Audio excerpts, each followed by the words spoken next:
জানিয়ে রাখি অনুষ্ঠানে আপনাদের স্বাগত। আজকে কথা বলবো, অতি সম্প্রতি দেখা যাচ্ছে জাতীয় নাগরিক পার্টি এনসিপির শীর্ষ পর্যায়ের নেতারা আর আওয়ামী লীগের সমালোচনা করছেন না। তারা এখন তাদেরই নির্বাচিত অন্তর্বর্তীকালীন সরকার ডক্টর মোহাম্মদ ইউনূসের বা তার ক্যাবিনেটের উপদেষ্টাদের নিয়ে সমালোচনায় মাতোয়ারা হয়েছেন। এটি কেন? এই প্রশ্ন এখন সকলের। তাহলে কি তারাও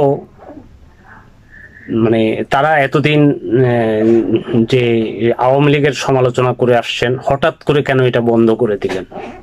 এটি বেশ জনগণের এখন জানতে চাওয়া। কদিন আগে এনসিপির আহ্বায়ক নাহিদ ইসলাম সেভ এক্সিটের কথা বলে বেশ সরকারকে বেশ বেকায়দায় ফেলে দিয়েছেন। তারপরে নাসির উদ্দিন পাটোয়ারি শাপলা প্রতীক নিয়ে আন্দোলনের হুমকি দিয়ে সরকারকে এক ধরনের অস্থিরতায় ফেলে দিয়েছেন। আক্তার হোসেন সরকারের বিরুদ্ধে অবস্থান নিয়ে কথা বলছেন। এনসিপির অন্য নেতারাও সার্জিস আলম থেকে শুরু করে হাসনাত আব্দুল্লাহ সহ এরা সবাই প্রায় এখন সরকারের সমালোচনায় মুখর হয়ে উঠছেন। এনসিপির আহ্বায়ক নাহিদ ইসলাম যে কথাটি বলেছেন, আমি সে কথা দিয়েই শুরু করি যে সরকারের অনেক উপদেষ্টা সেভ এক্সিট চাচ্ছেন। আওয়ামী লীগের সমালোচনা বাদ দিয়ে তারাও কি সেভ এক্সিট চাচ্ছেন?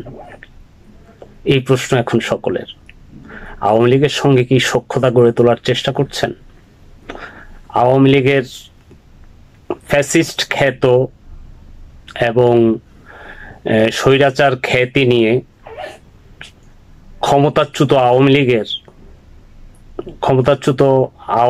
লীগের সমীহ পাওয়ার চেষ্টা করছেন? এই প্রশ্নগুলো এখন আমার আপনার সকলের সাধারণের। এভাবে আওয়ামী লীগকে সমালোচনার বাইরে রাখার কারণ আসলে কি? অনেকের মতে আওয়ামী লীগ ফিরে আসতে শুরু করেছে। আওয়ামী লীগ ফিরে আসতে শুরু করার মধ্য দিয়ে অনেকগুলো সেক্টর, যেমন এক ধরনের